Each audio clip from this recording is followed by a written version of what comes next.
My name is Ayah Almousa, and I'm a PhD candidate at Cornell University, and my advisor is Irena Peva. So I'm interested in commutative algebra and its connections with combinatorics. So more specifically, I like to study homological invariance of rings and ideals with rich combinatorial structure.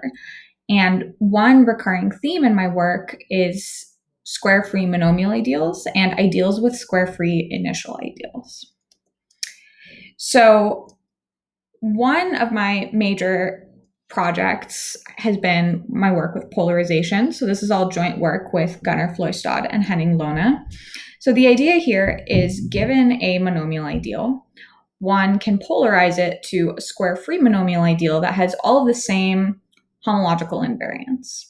So what we do is we give a complete combinatorial characterization of all polarizations of powers of the graded maximal ideal in a polynomial ring. And this characterization is something that's really easy to visualize in a small number of variables or for smaller powers. And we also give a complete description of Alexander duals in terms of this combinatorial picture. So why would one care about all of these different polarizations? There are a few reasons that we care. One is that we conjecture that all polarizations of Artinian monomial ideals are smooth points on the Hilbert scheme. In addition, we conjecture that the corresponding Stanley-Reisner complex of any polarization of an Artinian monomial ideal is a topological ball, unless it's a complete intersection, in which case we conjecture it corresponds to a topological sphere. And in addition, we show that the Alexander duals of polarizations of Artinian monomial ideals are exactly the class of what we call rainbow monomial ideals. I've also seen them called color square-free monomial ideals with linear resolution. So another line of work that I have been interested in lately is determinantal facet ideals. So the idea here is, given a generic matrix, one could consider an ideal that's generated by a subset of the maximal minors rather than all of them. And so in particular, I'm interested in a class of these that form a reduced Grosvenor basis with respect to a diagonal term order. So in joint work with Keller van de Bogert, we showed that the multigraded Betti numbers of the initial ideal of this class of ideals are always 0 or 1, independent of the characteristic, which is very surprising.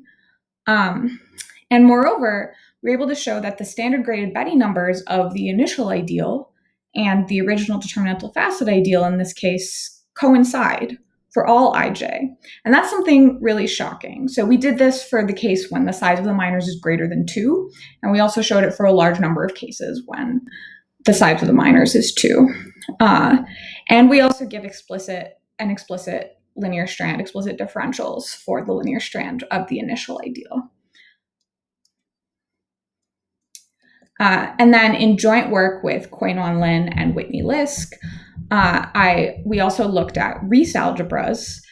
So this was a slightly smaller class of ideals. So they're called closed determinantal facet ideals. So the minimal set of generators still forms a reduced Grosvenor basis with respect to a diagonal term order, but there are also some combinatorial conditions here. And what we did was we found the Riesz algebra of the initial ideal, and then we were able to use Sogby basis techniques, so this is a generalization of Grosvenor basis techniques, to lift the defining equations of the toric Riesz ideal to the defining equation to give a Grosvenor basis for the Riesz ideal of the original determinantal facet ideal. And we do this for all closed determinantal facet ideals. So if you want to learn more about any of these projects, I'm going to be giving several talks, and they're all going to be recorded. So I hope to see you at one of these talks, and if not, you can watch any of the recorded videos and let me know if you have any questions.